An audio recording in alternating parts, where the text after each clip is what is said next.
আসসালামু আলাইকুম আরহামাতুল্লাহি আবরকাতু। সুধী দর্শক, আমার নাজমুল ইসলাম চ্যানেল থেকে আপনাদের সবাইকে সুস্বাগতম।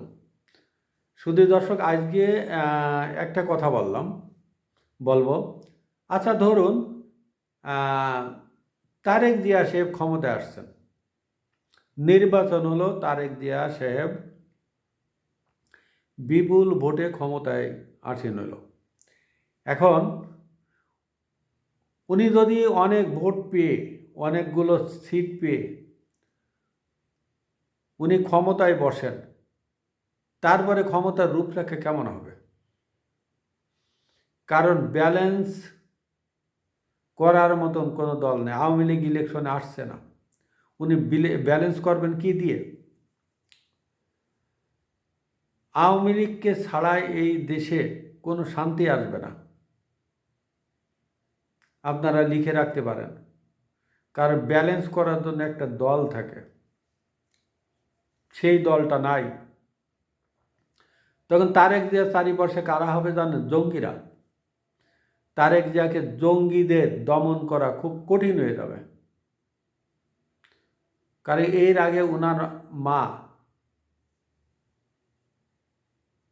খালেদা জিয়া যখন ক্ষমতায় ছিলেন, তখন এই বাংলাদেশে 164টা জায়গায় বোমা বিস্ফোরণ হয়েছিল।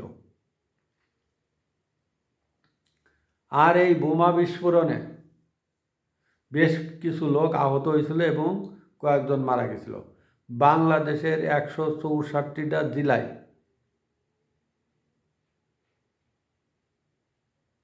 164টা জায়গায়, জেলায় না, ভুল বলেছি, সরি, 164টা জায়গায় একযোগে বোমা হামলা হয়েছিল। এই দ্বন্দ্ব এমন একটা জিনিস, তারেক জিয়ার বাবা জিয়াউর রহমান সাহেব ওনার পার্টির দ্বন্দ্ব মিটাইতে যে চট্টগ্রামে উনি ওখানে মারা গেছেন একদল বিপদগামী জেনারেলদের হাতে। সুধী দর্শক, এই জঙ্গিরা এমন একটা বিষয়, আওয়ামী লীগ সরকার বারবার জঙ্গি দমন করার জন্য অনেক কিছু করেছে, কিন্তু এই দেশের এক শ্রেণীর মানুষ বলেছে এই দেশে কোনো জঙ্গি নাই। আমাদের ইউনূস সাহেব জঙ্গি স্বীকার করেননি, উনি বলেছেন উগ্রবাদী। ডিম রে যদি আমি আন্ডা কই, ভুল হবে না? ওরা গ্রামের ভাষা। লাউ রে কদু কইলে এটাও গ্রামের ভাষা, আঞ্চলিক ভাষা। তা উনি আন্ডা, তা উনি ওই জঙ্গির বদলে কি বলেছেন জানেন? বলেছেন উগ্রবাদী। একই একই অবস্থা, খুব কঠিন হয়ে যাবে। একদিকে জঙ্গি, অন্যদিকে সেনাবাহিনী।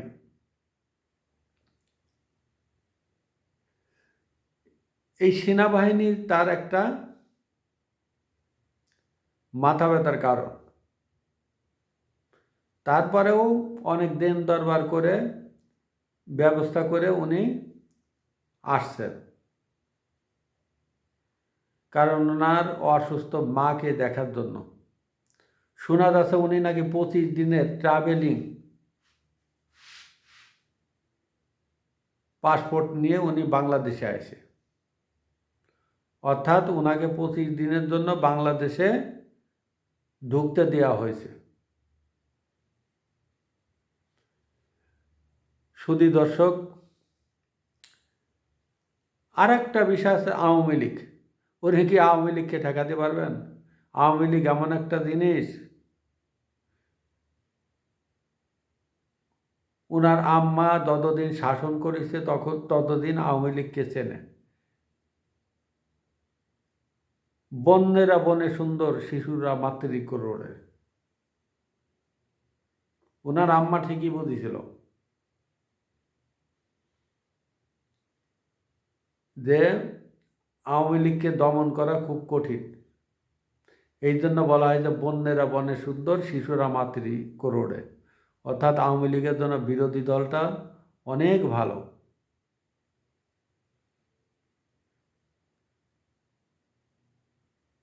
তারপরে আমাদের বাংলাদেশে যে পুলিশ বাহিনী আছে, এই পুলিশ বাহিনী কিভাবে উনি কি করবেন আমার নিজের মাথায়ও আসে না। কারণ ৩,২২৪ জন ৩,২৪০ জন পুলিশ মারা গেছে, তাদেরকে মেরে ফেলা হয়েছে, নির্মমভাবে তাদেরকে মারা হয়েছে। এই বিচার আচার নিয়ে উনি সব থেকে বিপদের ভিতরে পড়বেন। কারণ পুলিশ সবসময় অল টাইম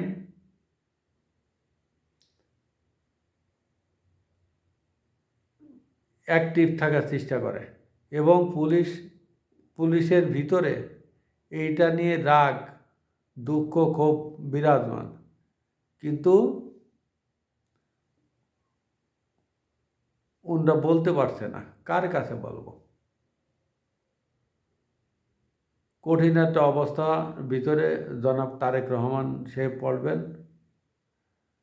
কারণ এতগুলো শক্তি ওনাকে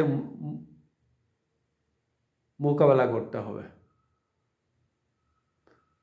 আশা করি তিনি জঙ্গি, সেনাবাহিনী, আওয়ামী লীগ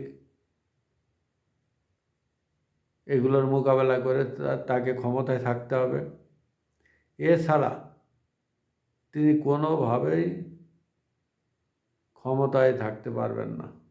তার বাবা প্রেসিডেন্ট জিয়াউর রহমানের মতন তিনি ফিরে যাবেন। সুধী দর্শক, আসসালামু আলাইকুম ওয়া রাহমাতুল্লাহি ওয়া বারাকাতুহু।